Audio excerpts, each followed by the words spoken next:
Okay, everybody, we are re-releasing this classic episode of our review of American Pie Presents Girls Rules as a tribute to America's 250th anniversary. Here is the bonus episode. Enjoy. You're tuned into ALL2REELTOO. Be sure to subscribe, download, share the show with a friend, and stop by ALL2REELTOO.com for our social links, Patreon, and TeePublic store info. Hi, I'm Chris. And I'm Jeremy. And I'm Fergal. And we're from Movie Smash. Comic book movies are having a golden age right now with the MCU. Movies based on comics aren't necessarily a new thing, but they're a big thing. Join us every other Tuesday on Movie Smash. We explore these movies and find some hidden gems. Every other week, we revisit some of the best. And some of the worst movies based on comics or graphic novels. Was Green Lantern as bad as you remember? Heck no! Is Time Cop the most accurate time travel movie ever created? Absolutely. Was Mystery Men way ahead of its time? Should they be revisited? Should they be forgotten? Join us on Movie Smash and find out. Listen wherever you find your fine podcasts.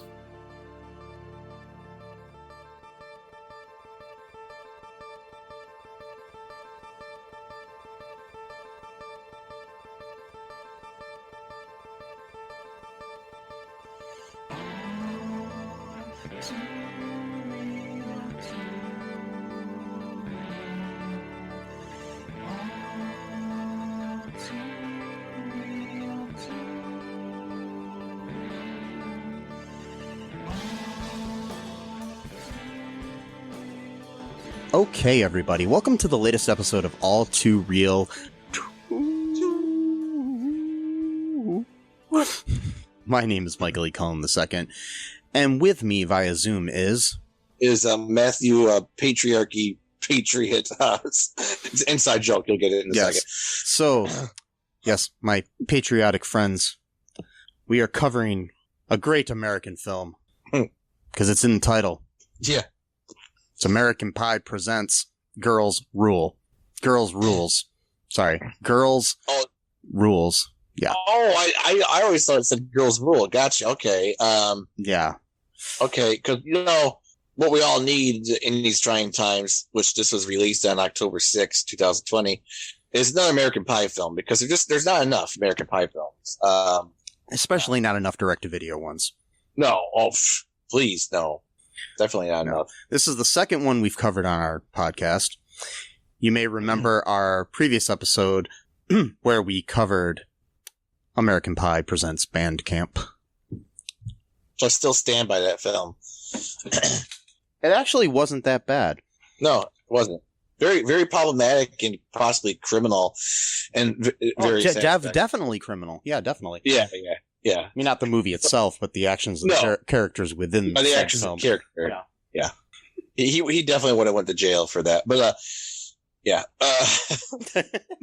Anyway, I'm pretty sure that most of the American Pie movies have some form of delinquency and bad crimes of some sort. Yeah. I don't know why I'm talking so subdued. Because you're like a sophisticated, person. If I were a sub dude, would that be like if I'm a submissive dude? I don't know. Like the principal in this film. Oh, okay. I was wondering where you're going with that. I thought you meant I was thinking sub sandwich because I'm hungry, so that's what I was thinking. Maybe I'm not. Maybe that's what they should call, instead of a sandwich artist, the people at Subway should be called sub dudes.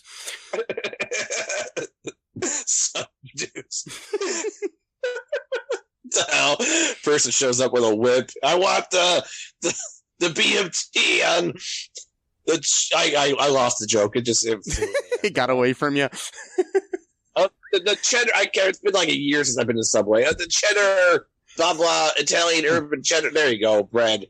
Yeah, I mean, it's understandable. It's 2020, and we really can't go to a lot of those places anymore. Yeah, exactly. So.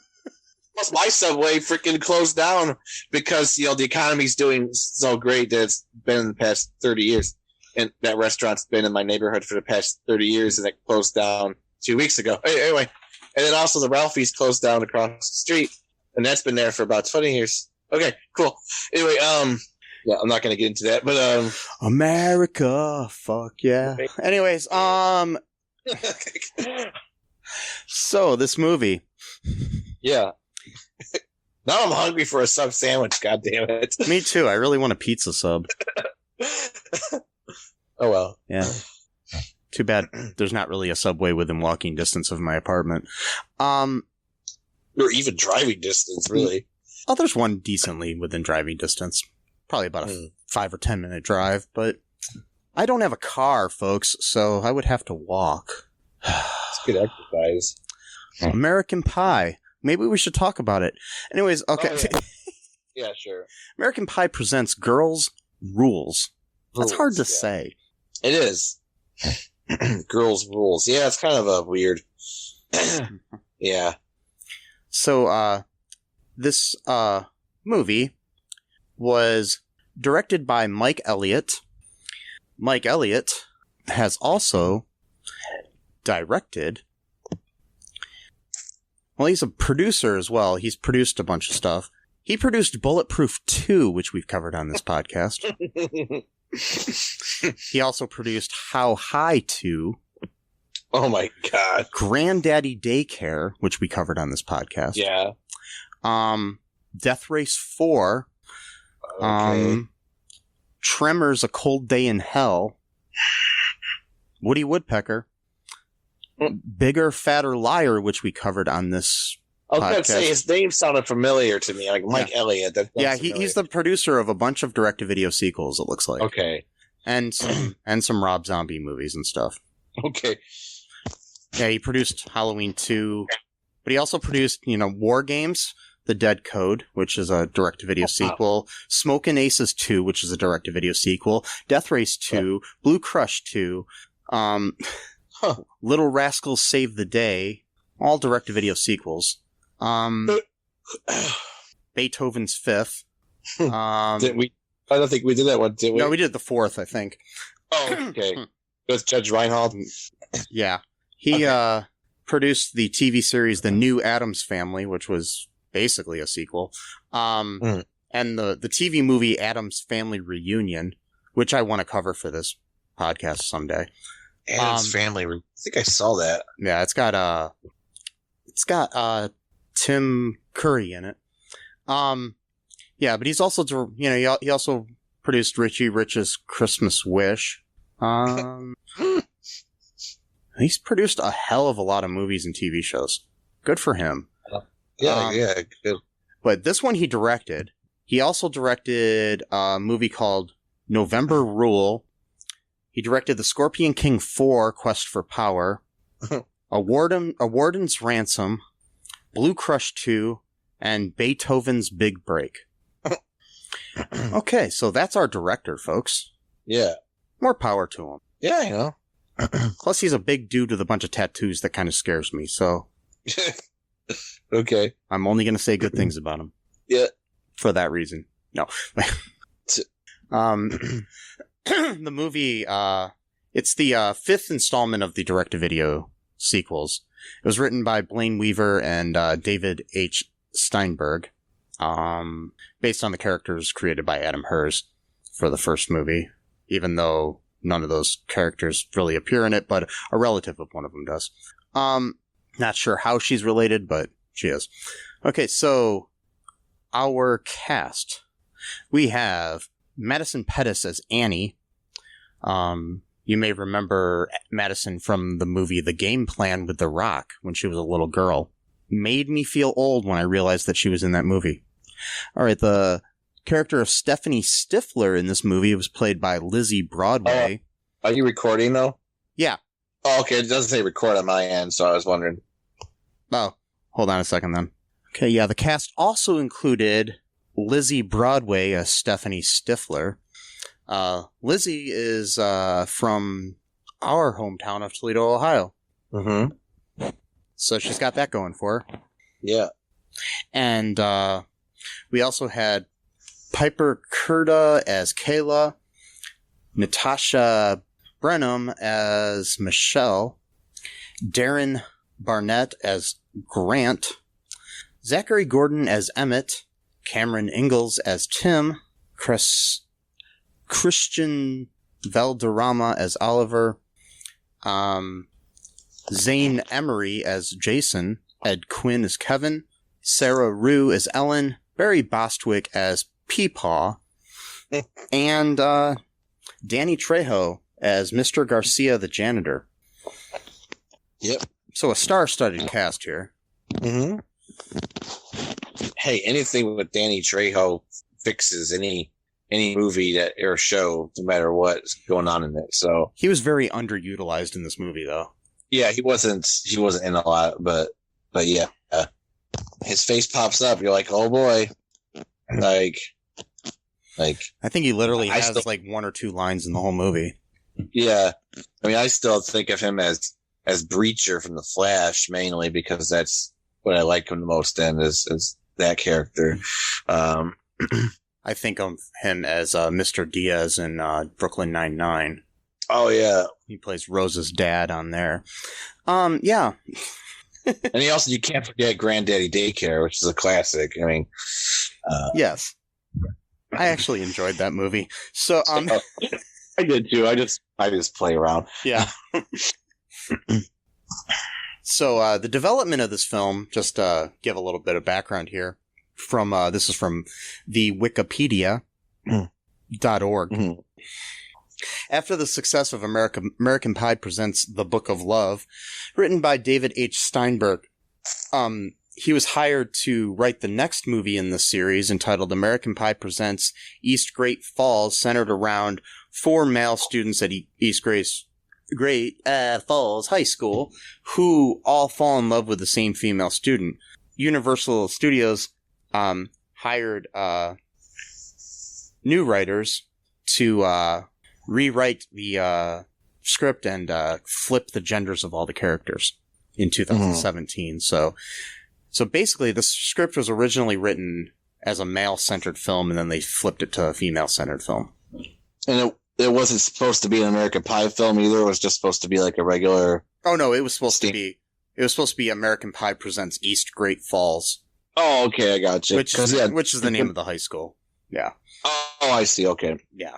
And then, I mean, I thought it was a good idea to kind of flip it a little bit because it's like, how many American Pie movies do you really need where that's like the main thing? I mean, there's like 18 of these movies. Like at this point, it's like, it'd be interesting to kind of have it flipped a little bit not so much like to force it to make it almost too ridiculous. Like, oh, you get it. But like, still just, it's nice to see like a different type of movie, because I've seen all these movies, not every single one of them, a lot of them.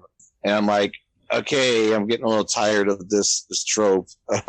Yeah, I've seen all of them. Okay. That's all I'm going to say about that. Even a Naked Mile, I could not get through the Naked Mile. I watched half of it. I'm like, I can't. I watched it. Well, okay. I watched it. Okay. Yeah.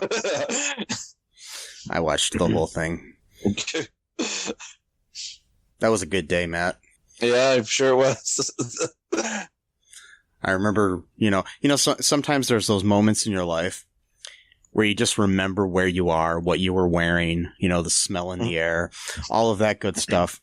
Like the day you graduate from high school, or the, first date with your first true love. Or a car accident, because those are associated with trauma, mainly. Would you remember all the details? Yeah, so. Yes.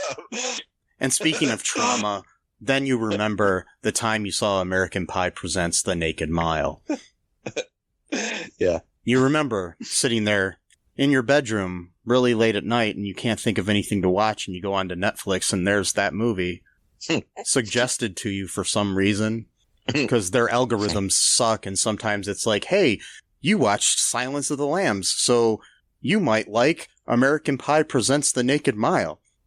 Yeah. Why? I mean, it makes sense. Yeah. So then you watch it just because you can't think of anything else to watch and you're half asleep, And there's the smell in the air of desperation for something good to watch. Oh, good times, good times.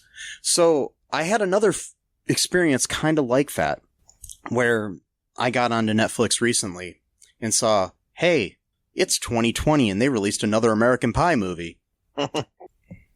And I co-host a podcast where we tend to watch direct-to-video sequels.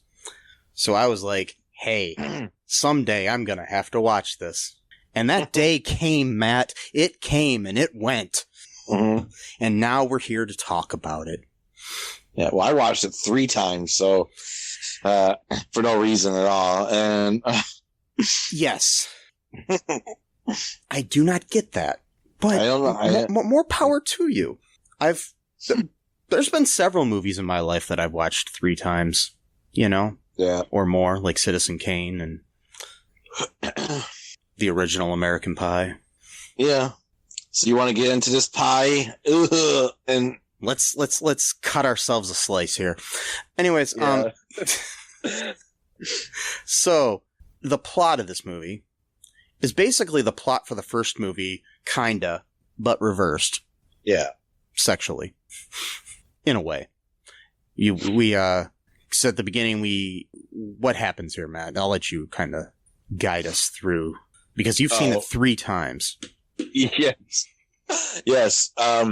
So it's a little bit different, not just because the genders are swapped, but because all of her friends have already had sex before, so it's not like a competition to see who can have sex by graduation or anything like that. It's they come up with a different, not really a competition, but like whatever, a different type of thing.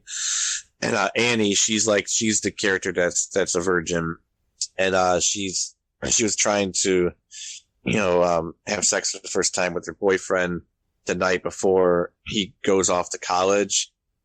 So she's like, he was like a year older than she was, so she's still going to be in high school. And, predictably everything goes wrong. There's, all kinds of hijinks and, all the weird stuff happens. The guy's mom is already kind of suspicious of her, doesn't really like her.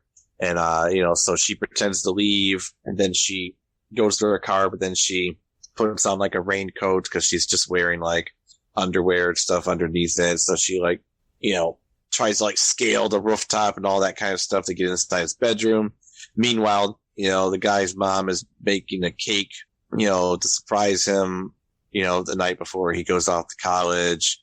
His dad is smoking pot out of a bong in like the den or something like that. I don't know. And then she's gonna perform fellatio on him, but she's, I'm using a fancy word here because I don't like to be vulgar, whatever. So she's gonna perform the act on him, but she's got like this like thing in her mouth. I don't know what it is exactly, but something. Oh, it's what they call a dental dam. Okay. It's basically like a condom for your mouth, so you don't get. Okay. So she's got that on to perform the act, and of course that's when parents march upstairs to surprise them with this cake. Also, they did like a video chat with his grandparents because they want to surprise them. So then, they're on the video call, and then they open the door and they see what's going on. And he just like runs up and like slams the door, and then knocks the cake all, into his parents' faces and stuff. And then, he tells his girlfriend, "You gotta go. I love you, but you gotta get out of here." So then she runs out, and then he opens the door and the cake's all splattered on his parents' faces on the computer. And she's like, "Your Peepaw and Meemaw just saw your penis," or whatever. And then it's like shoots into the next scene, da da da da, American Pie, whatever type of thing. And that's kind of where it then picks off, where they're kind of making fun of Annie for, screwing up so badly, and, trying to have sex for the first time. And they're at some kind of like beach party or something like that.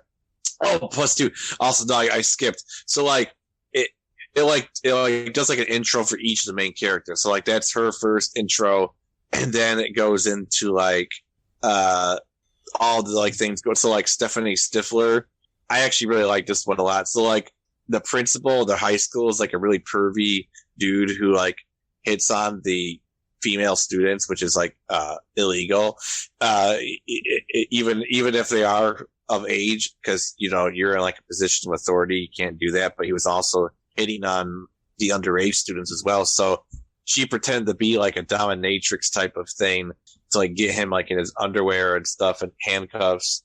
And she had like a a whipping sound like on her phone, like an app. So he thought that she had a whip, and he's like, whoosh, making all these stupid sounds and crap like that. Fucking idiot. And she's like, you better retire or I'm going to show everyone this video. And I don't want you fucking up my senior year with all of your pervy ways of hitting on all the female students. Because he's a he's a sub dude. He's a sub dude. Exactly. He's going to be a substitute teacher soon, but well, maybe not even that, but, because, you know, that takes qualifications too. But, and, you know, having that on your record might not be a great, who knows though, you know, I don't know. You know, well, never mind. It's not Donald Trump's America anymore, so I don't know. Anyway, that's a whole other subject. But, who knows by the time this was released, it could be anybody's America. Yeah, it could be at this point. Yeah, who knows what goes on, what will happen in the next 3-5 weeks. Anyway, and then it's revealed that she is Stephanie Stifler. So like, oh, okay, we got the Stifler in the movie. Every American Pie movie's got to have a Stifler. That's the rule. Has to have a Stifler. And I'm not even making it up. That's literally a rule in the American Pie franchise. You know, the other guys, they don't at least one Stifler, sometimes two. Yeah, at least a Stifler in the family. Doesn't have to be the main Stifler, because who knows? Because you got cousins, like in band camp, I think it was his younger brother. I'm actually trying to remember if there was a Stifler in Book of. I don't know. There was. It was Book of Love. I think there was. I'll have to go back and watch that one again sometime because I love watching American Pie movies over. Naked Mile, I know, has Stifler. He was like in the dorm of the fraternity. Well, yeah.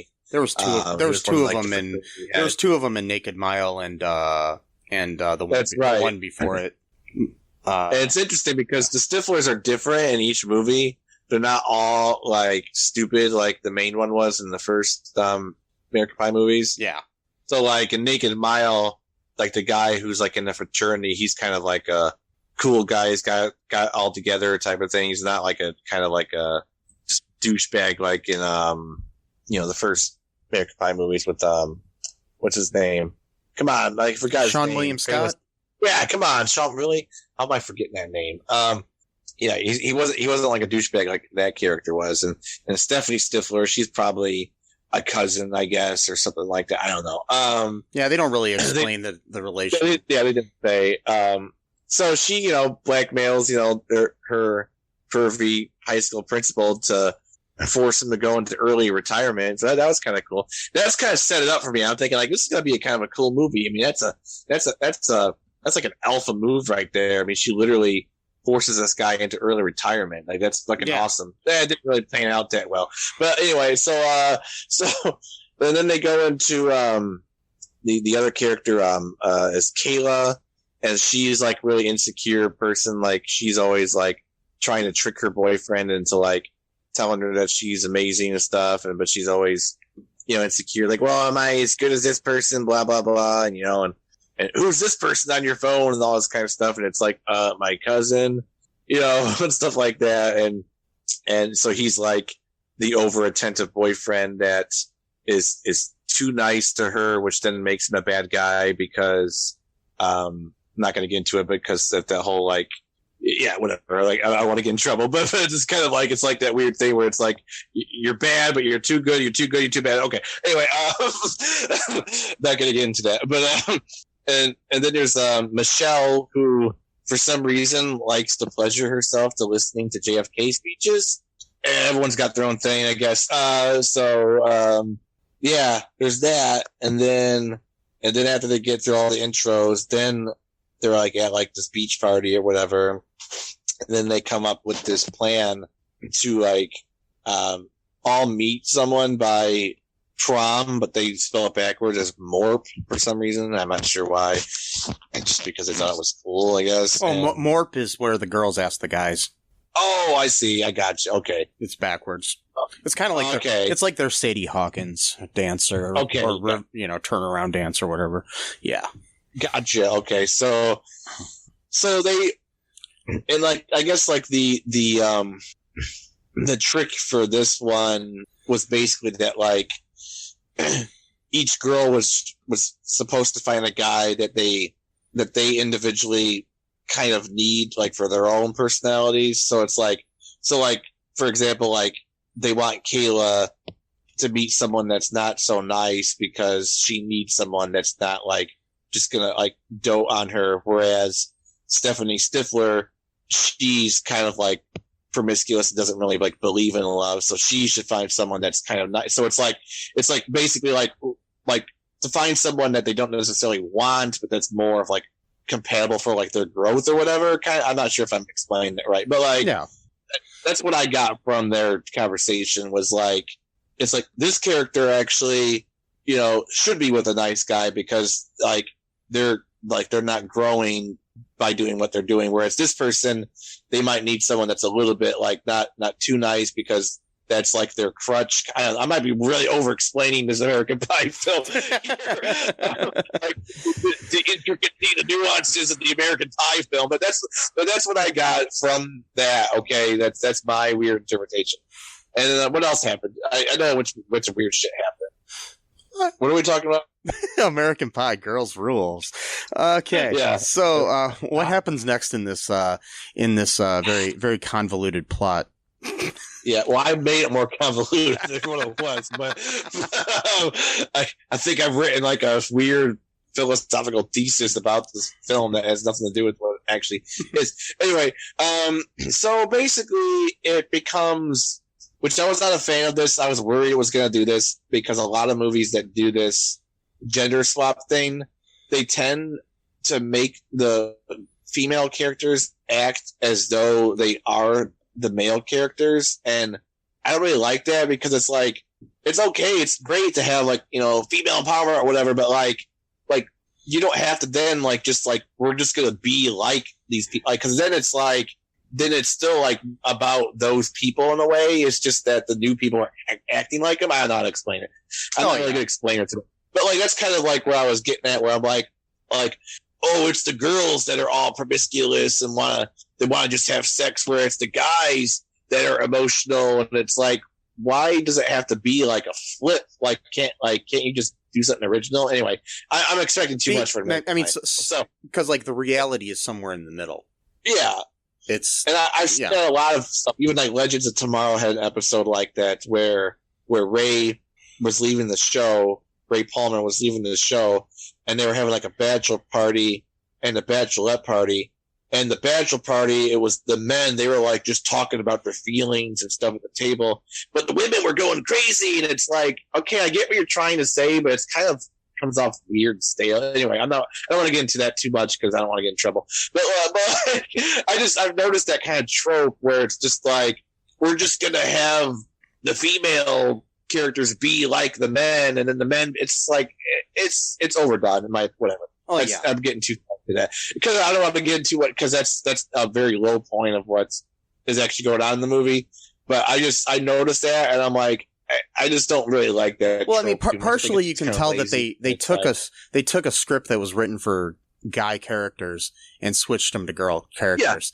Yeah. I mean, they kept the personalities probably, and I'm sure that the other characters were, like, the guy characters were probably originally female characters, obviously, and they were a little, you know, like, quote unquote stereotypical female.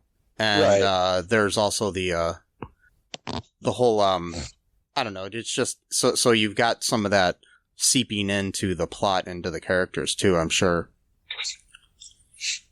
Yeah. So all right, so I'll speed up a little bit. So they go get like a sex toy for Annie at like a shop at the mall or whatever. And then like this woman who's like a customer, she's like kind of like walking her through like, oh, this is a great time in your life when you're like, you know, finding your sexuality and stuff like that. I recommend this thing and, you know, whatever type of thing. So then she ends up buying, you know, one of the things that, you know, the woman recommended to her. Then we find out that woman's actually the new high school principal, that because the other guy was forced into early retirement after, you know, Stephanie Stifler, you know, blackmailed him with all the bondage stuff. So it's like, that's awkward now because, you know, like I'm playing with the toy that this woman recommended to me, and now she's like in my bedroom, and she's just revealed to be the new high school principal, and it's like, yeah. Yeah, that's the character of Ellen, played by Sara Rue, who is probably besides Barry Bostwick and Danny Trejo, the most well-known actor in the film. Yeah, she's been a bunch of good stuff. And, she was in Can't Hardly Wait, which we've covered on this podcast. That's right, she was. Who is she playing at? I can't remember. I just remember her being in the movie. It's sad. Yes, it's the one.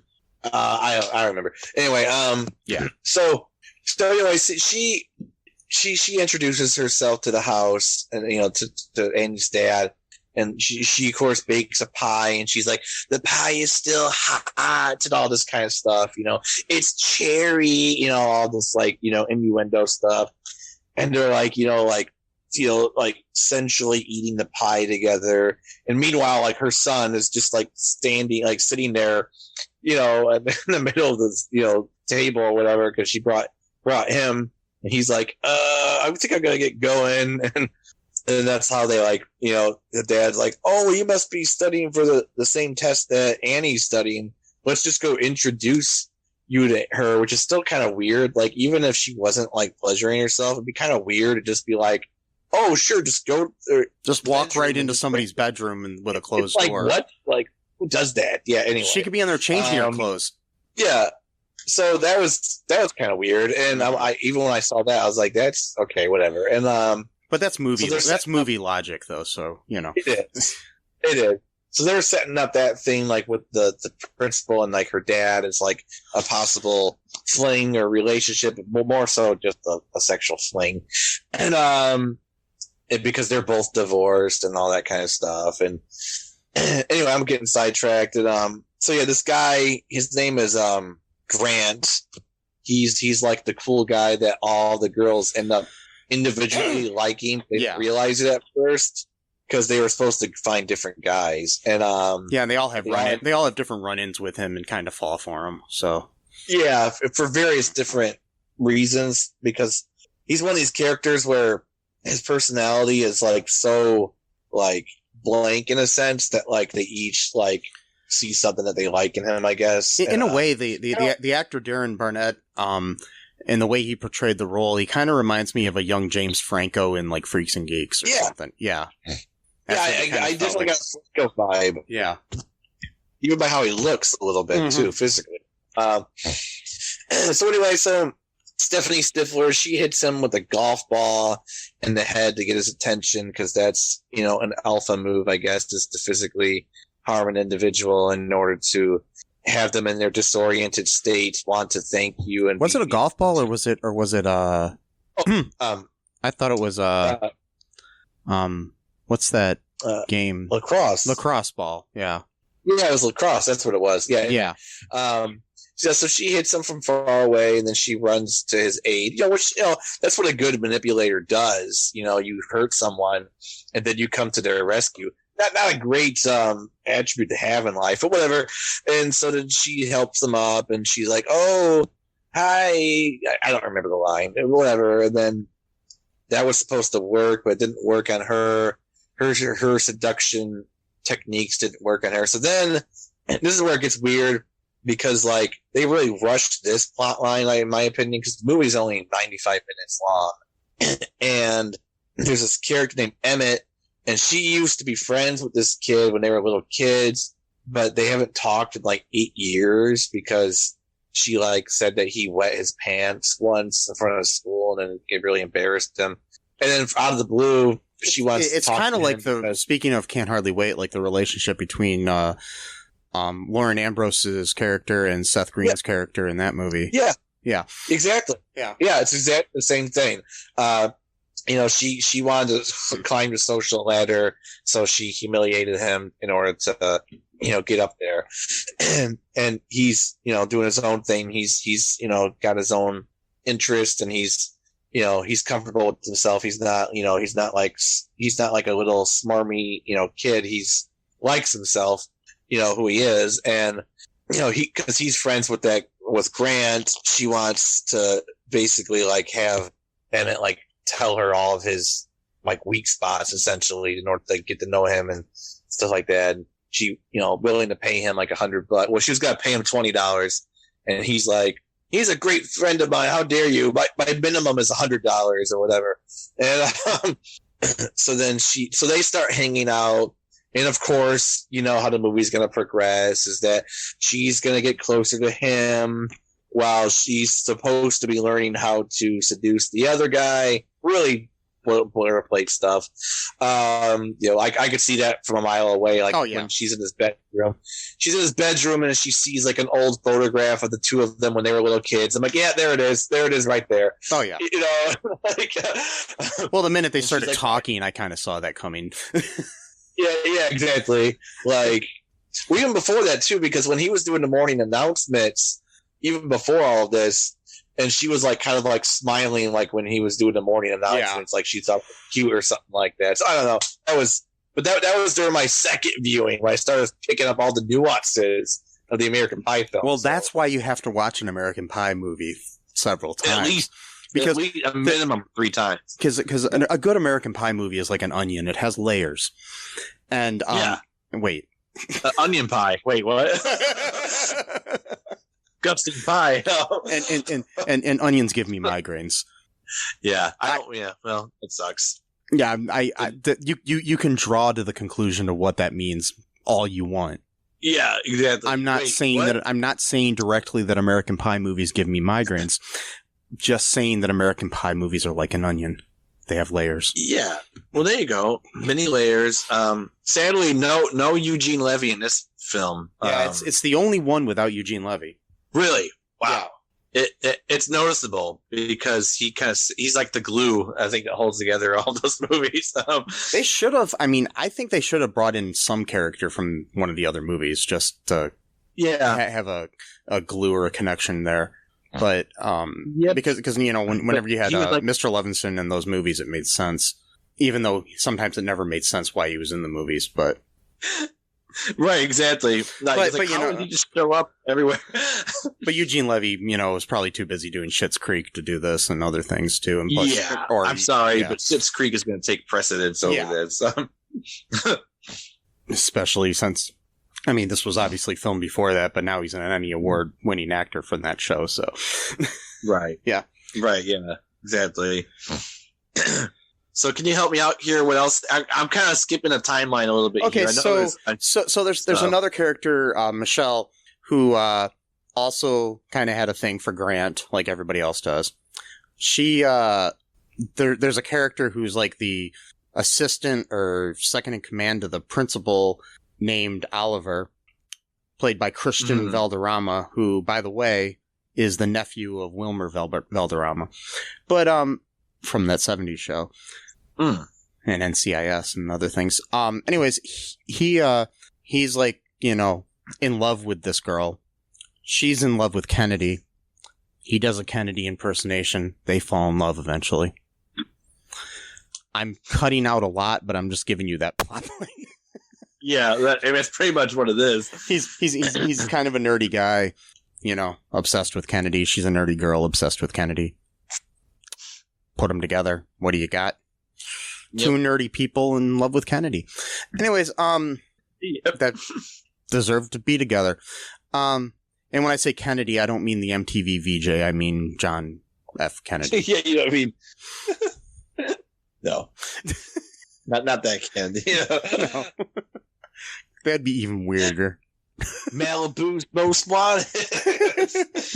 Sorry. So anyways, that's one of the plot points.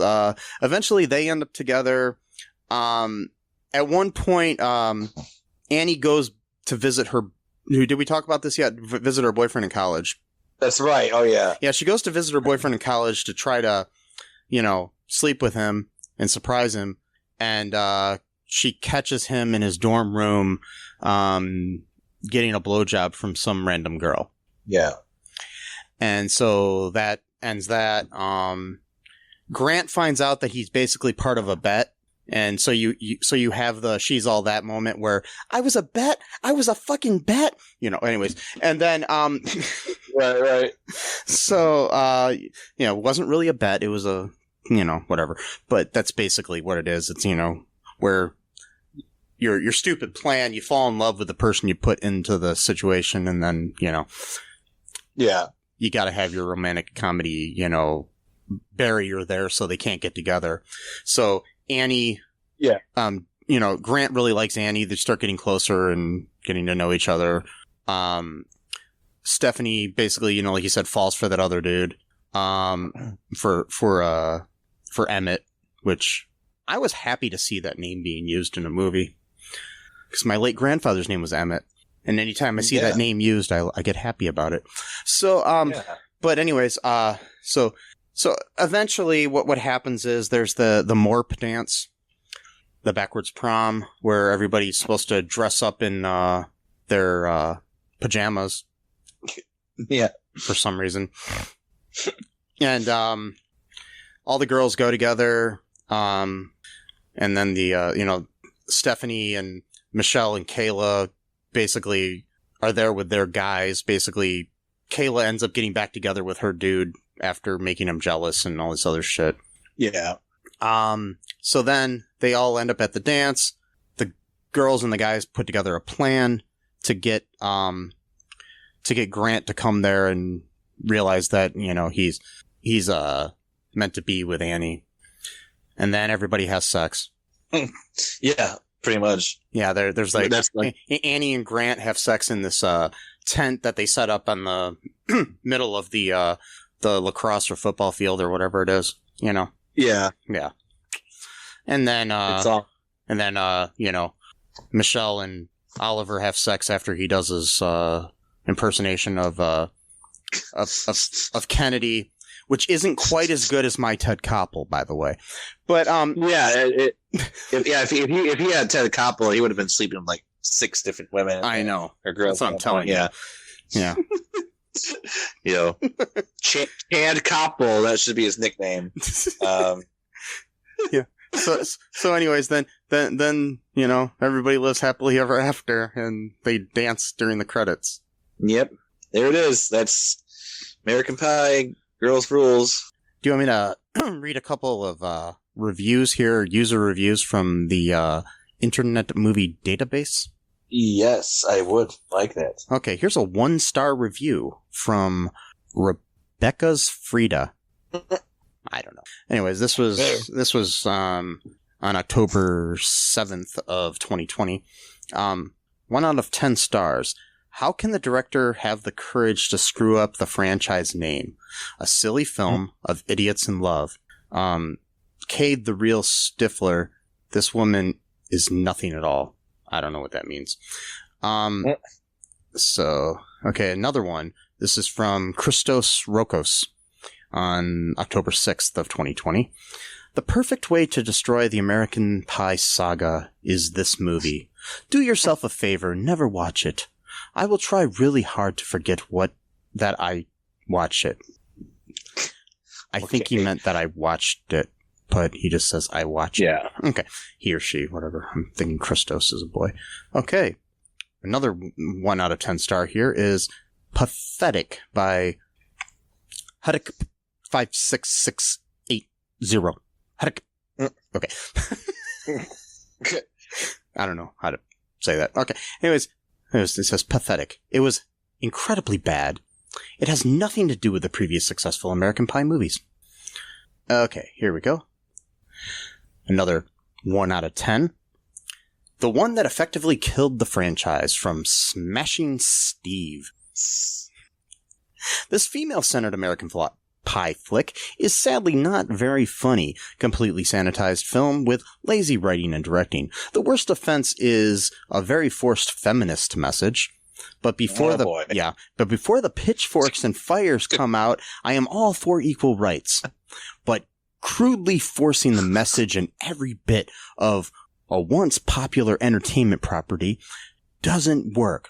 Well, hello, Ghostbusters, Terminator Dark Fate, and Charlie's Angels. This latest gasp of American Pie will go down in history as the one that effectively killed the once hit comedy franchise.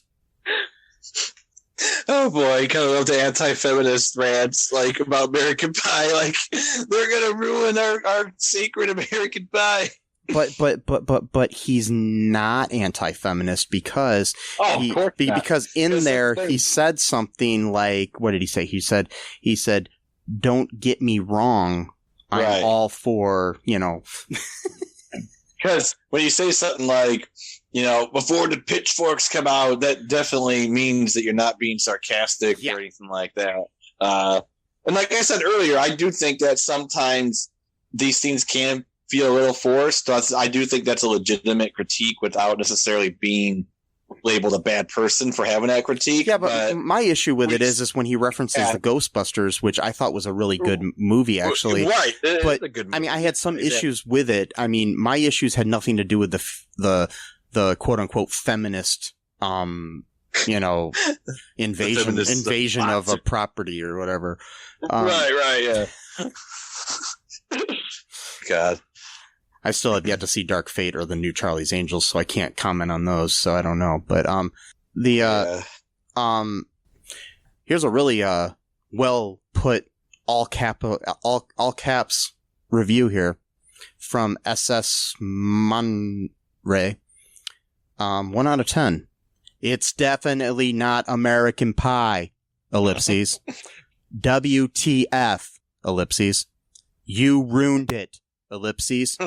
And then, like, 8 angry emojis. Wow. That's strong opinions here. Some of the best writing and reviewing I've seen since, you know, like Pauline Kael used to review movies back in the 40s or whatever. So,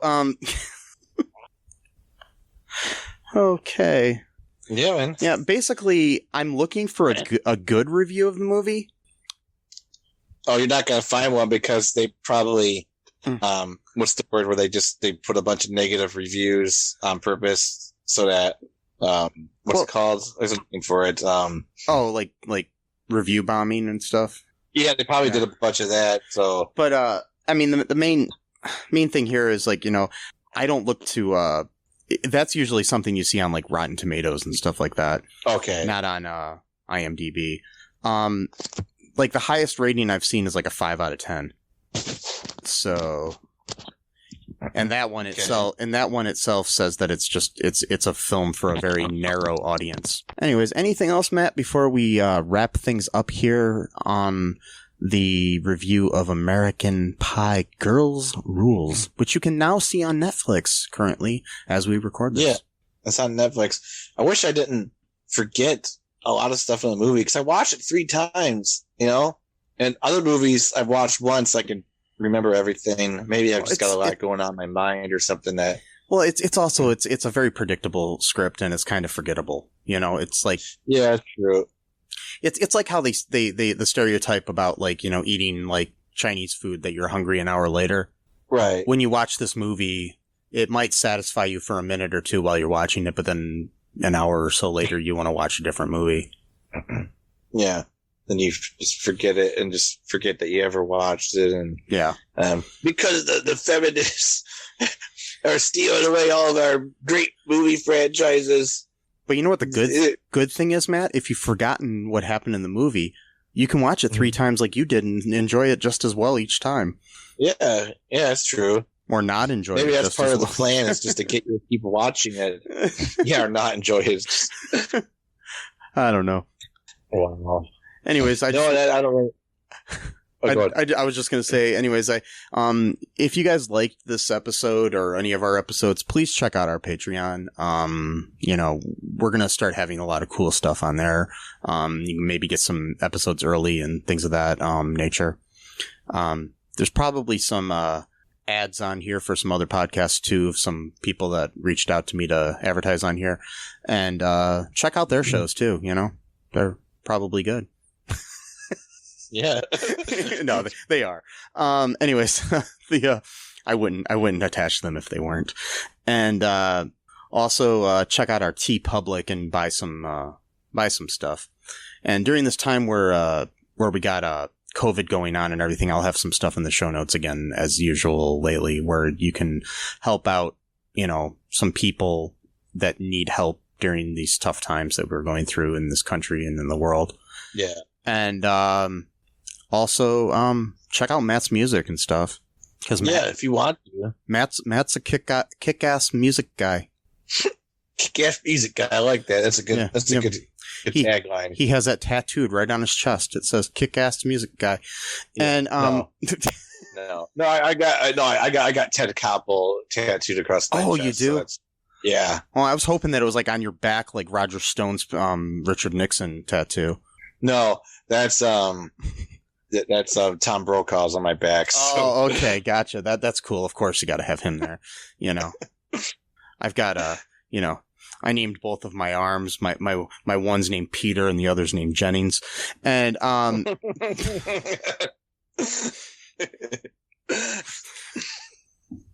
what the hell is wrong with us? Anyways, if anyone who's like under the age of like 30 is not going to get any of these references.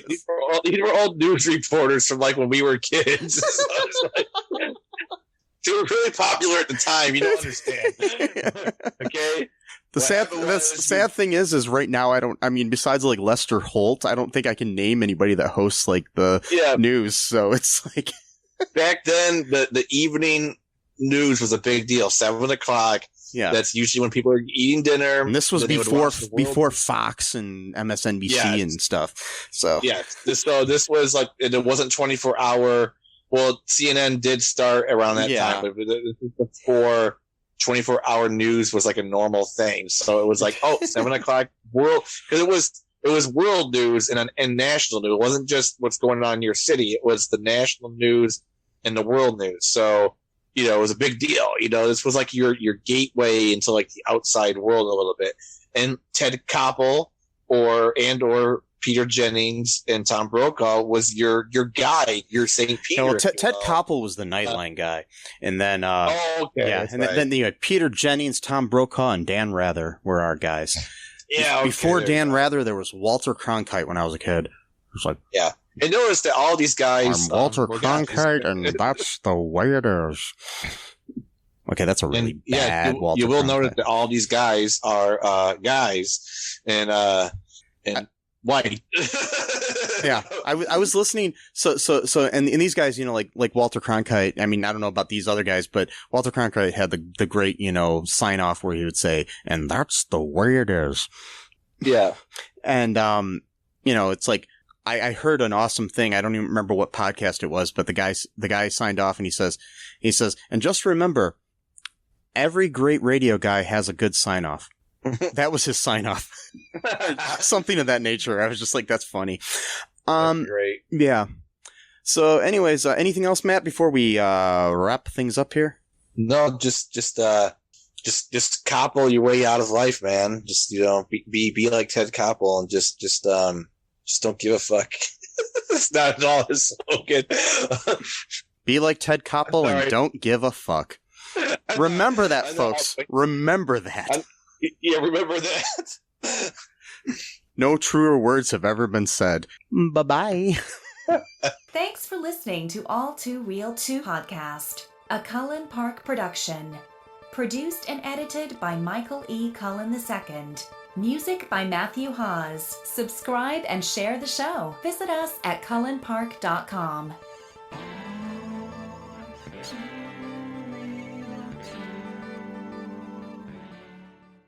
You want to get your backyard summer ready, but you don't want to break the bank? Wayfair gets it. Planning on dining al fresco or relaxing poolside? Wayfair has everything you need to prep your space. Shop now and save up to 70% off during Wayfair's 4th of July clearance. Score huge deals on outdoor furniture, area rugs, and more. We're talking thousands of products for every style and budget. Plus, surprise flash deals July 6th. Don't wait. Shop Wayfair's 4th of July clearance now through July 6th at wayfair.com. Wayfair, every style, every home. Hey, it's Ryan Reynolds here from Mint Mobile. Now, I was looking for fun ways to tell you that Mint's offer of unlimited premium wireless for $15 a month is back. So I thought it would be fun if we made $15 bills. But it turns out that's very illegal.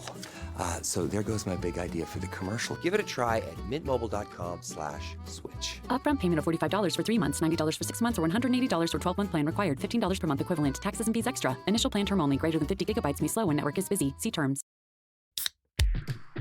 Athletic Brewing Company crafts award-winning non-alcoholic beers for those who want to be part of every round. With over 185 flavor awards, they're exceptional NA beers that fit your lifestyle and any social occasion. Summer's full of good times, and Athletic fits right in. Go to athleticbrewing.com to have brews delivered to your door, or find them at a bar, restaurant, or store near you. Near Beer. Athletic Brewing Company. Fit for all times.